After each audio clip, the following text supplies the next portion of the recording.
5 years. నేను గతంలో చాలాసార్లు చెప్పాను, జగన్మోహన్ రెడ్డి తీసుకున్న నిర్ణయాలు చూస్తానికి మంచిగా అనిపించినా దానివల్ల మంచిగా జరగకపోగా ఘోరమైనటువంటి నష్టం జరిగిద్దిరా నాయన. అందులో ఈ నాడు నేడు అంటూ అందులో ఒక 1000 స్కూల్స్కి సంబంధించి పిల్లలని సిబిఎస్ఈకి అన్నట్టుగా వాళ్ళ చేత ఎగ్జామ్స్ రాయడానికి అన్నట్టుగా మనం రెడీ చేసాం. మామూలుగా సిబిఎస్ఈ స్కూల్లో టీచ్ చేసే టీచర్లు వేరు ఉంటారు. మన గవర్నమెంట్ రాష్ట్రాల్లో ఉన్నటువంటి స్కూల్స్ అంటే ఇక్కడ టీచ్ చేసే వాళ్ళు వేరు ఉంటారు. సిబిఎస్ఈలో కూడా గవర్నమెంట్ వాళ్ళే, సెంట్రల్ బోర్డు కాబట్టి. మరలా సిబిఎస్ సంబంధించి ప్రైవేట్ స్కూల్స్ ఉంటాయి, గవర్నమెంట్ స్కూల్స్ ఉంటాయి. అలాగే స్టేట్ సిలబస్ కూడా గవర్నమెంట్ స్కూల్, ప్రైవేట్ స్కూల్స్ ఉంటాయి. సో నేనేమంటా అంటే సిబిఎస్ఈ చెప్పే టీచర్లు వారికి స్కిల్స్ వేరే, స్టేట్ సిలబస్కి చెప్పే టీచర్లు వాళ్ళ స్కిల్స్ వేరే. అవునన్నా కాదన్నా స్టేట్ సిలబస్ కన్నా సిబిఎస్ సిలబస్ చెప్పే వాళ్ళే కొంచెం హై ప్రొఫిషియన్సీగా ఉంటారు అండ్ కొంచెం టాలెంట్ ఎక్కువ ఉంటారు. అప్పుడు ఈ సిబిఎస్ఈకి సంబంధించి 1000 స్కూళ్ళల్లో నువ్వు పిల్లల్ని దాదాపు 77,000 మంది 10వ తరగతి పరీక్షలు రాయాల్సిన వాళ్ళు, సిబిఎస్ఈ ఎగ్జామ్స్ రాయాల్సిన వాళ్ళు నువ్వు రెడీ చేస్తున్నప్పుడు వాళ్ళ నా గ్రూపులో చేర్చినప్పుడు దానికి తగ్గట్టుగా ఫ్యాకల్టీని కూడా ఉంచాలిగా. మీకు బాగా గుర్తుంటే నాడు నేడు అంటూ స్కూల్స్ని బాగు చేస్తున్నామంటూ మొత్తం ఇంగ్లీష్ మీడియం చేస్తున్నాం అన్నట్టు, అదేమంటే ఇంగ్లీష్ మీడియం ఉంటే ప్రపంచంలో ఎక్కడైనా ఏదైనా బతకవచ్చు, ఏదైనా సాధించవచ్చు, టాప్ మోస్ట్ కంపెనీలు సీఓలు అంతా ఇంగ్లీష్లో మాట్లాడాలని చెప్పేసి పిచ్చి జగన్ అంటూ ఉంటే ఈరోజు కడ్రైర్లు అమ్ముకొని సేల్స్, నేను కూడా తప్పు చేయట్లేదు, తప్పుగా అనుకోద్దు, ఓకేనా. సందర్భం వచ్చినట్టు జస్ట్ అంటే ఇది మాట చెప్పక తాపట్లేదు అన్నట్టు చెప్తాను తప్ప వేరేది కాదు. ఇప్పుడు మీరు హోటల్స్కి వెళ్ళండి, లేదన్నప్పుడు మాల్స్కి వెళ్ళండి, అద్భుతంగా మాట్లాడతారు ఇంగ్లీష్లో సేల్స్ గర్ల్స్ కానీ సేల్స్ బాయ్స్ కానీ. మరి అంత అద్భుతంగా ఇంగ్లీష్ మాట్లాడుతున్న వాళ్ళు జగన్ దృష్టిలో వచ్చేసి ఎక్కడ ఉండాలి? ఈ అండర్వేర్లు, ఫోన్లు, శారీలు ఇవి అమ్ముకుంటూ కాదు కదా. నేను ఎవరు తక్కువ చేయట్లా, మరలా చెప్తున్నా.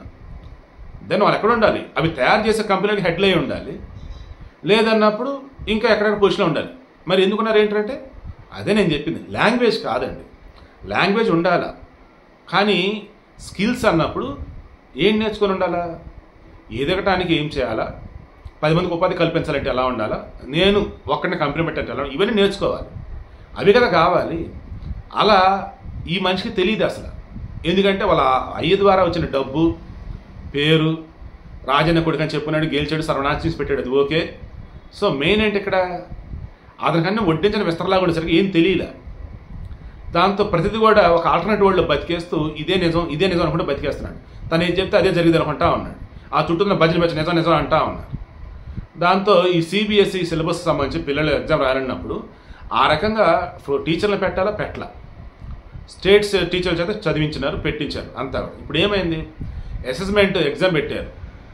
బేసికల్గా ఈ సిబిఎస్ఈ సంబంధించి కొత్త కాబట్టి వీళ్ళు రాయాల్సిన వాళ్ళు అసలు వీళ్ళు ఎంతవరకు రాయగలరు ఏంటి అని చెప్పేసి చెక్ చేస్తా పోతా ఉంటే సీరియస్లీ అండి 70% పైగా పిల్లలు, 77% నాకు తెలిసి అసలు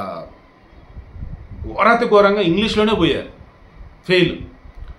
ఆ తర్వాత మ్యాథ్స్లో 70% పోయారు, ఆ తర్వాత సైన్స్లో 65%, 64%, ఆ తర్వాత సోషల్లో పోయారు. ఆన్ యావరేజ్ తీసుకుంటూ ఉంటే ఓవరాల్గా అయితే 67%, 65% మొత్తం ఫెయిల్ అనమాట. ఇప్పుడు వాళ్ళు ఇంకా వాళ్ళ భవిష్యత్తు ఎలా అండి?